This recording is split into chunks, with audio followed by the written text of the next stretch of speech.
Okay, so welcome back. Today I'll be going over Fruity Delay 3.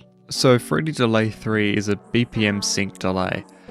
I'll just get into the controls now. It's pretty simple to get the hang of. But starting on the left side, we've got a wet slider for the input. So that changes how much of the sound going into the delay will be affected. Now this delay time, up here you can switch between tempo sync and not. So if it's off, it'll be from 1 millisecond to 1000 milliseconds. And down here, we can go to 1/48th of a step to 1 bar. You can also switch between keeping the pitch for each delay reoccurrence. And if that's ticked off, you can change the smoothing, which is how fast the pitch changes on each repetition. This offset knob also adds a bit of stereo separation. Moving on to the delay model, you can change between mono, stereo, ping pong or off. So off, you're still able to use some of the non-delay features, and then you can also change the stereo separation over here.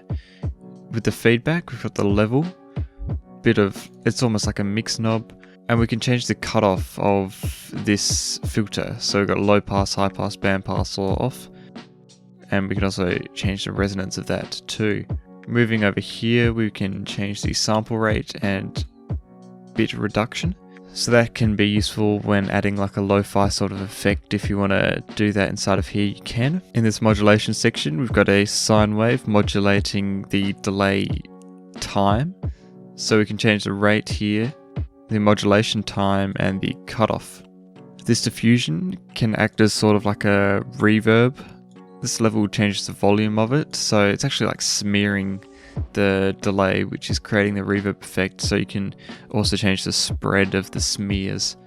And in this second to last section, we've got feedback distortion. We can change it between a limiting and a saturation. With limiting, we can change the level, but with saturation, we can also change the knee and symmetry to create different shapes and sounds. And finally, in this output section, we've got a final wet knob and a dry knob down here. And then finally a tone. So this is like on the left it's a low pass filter, and then over here it's a high pass filter, and in the center it's just normal. So that's about it for Fruity Delay 3. There's a lot you can do with it.